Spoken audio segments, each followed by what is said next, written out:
Abidjan. Abidjan, la belle perle des lagunes, poumon de l'économie ivoirienne, Abidjan est l'une des villes les plus modernes de la sous-région.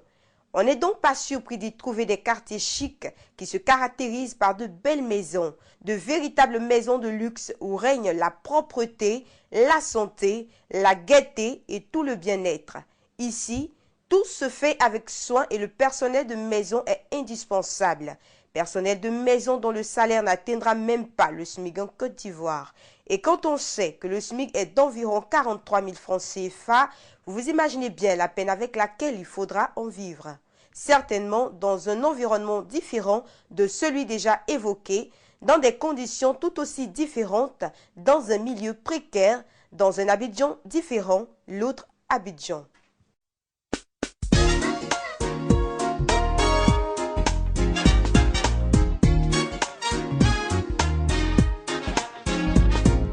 Notre rêve d'être ici.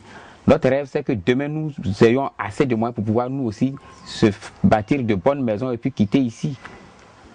Sinon, nous-mêmes, nous savons que depuis que nous sommes là, ça fait pour d'autres 2 ans, 3 ans, avec les pluies, vraiment, ça a été difficile pour nous. Donc, nous-mêmes, là, si nous pouvons avoir une occasion pour partir d'ici, on allait le faire. Mais aller où? Parce que leurs revenus en dessous du SMIC ne leur permettent pas de mieux vivre, parce qu'ils ont la rage de vivre malgré tout et face à ce panorama de souffrance sans lueur d'espoir, ces habitants de quartiers précaires ont besoin d'aide. Quant à l'accès à ces quartiers, cela relève de beaucoup de courage, des escaliers de différentes formes, des ponts si on peut les appeler ainsi qui ne regorgent d'aucune architecture structurale et monumentale que seuls les initiés de la précarité peuvent emprunter. Voici le triste tableau, la triste réalité de la vie quotidienne dans les quartiers précaires. À votre avis, que donneraient ces gens pour mieux vivre, connaître la sécurité, l'assainissement, manger à leur faim? Que donneraient-ils et combien d'entre nous pourraient accepter de vivre ainsi?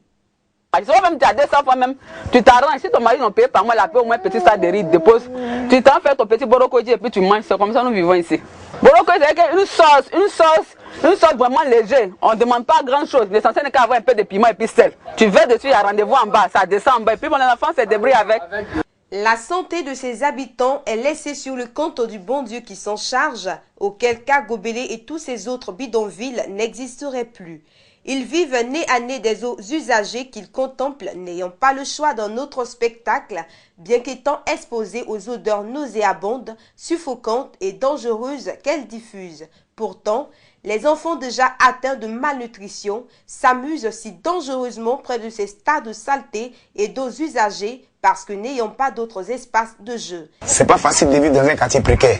Mais aujourd'hui, on est obligé, comme un propre Ivoirien dans son propre pays, dans tout, on devrait les devenir là. Nous vivons mal. Demande pardon au gouvernement, demande pardon au ministre de la Construction, demande pardon à tous ceux qui sont dans le gouvernement, d'avoir pitié de nous.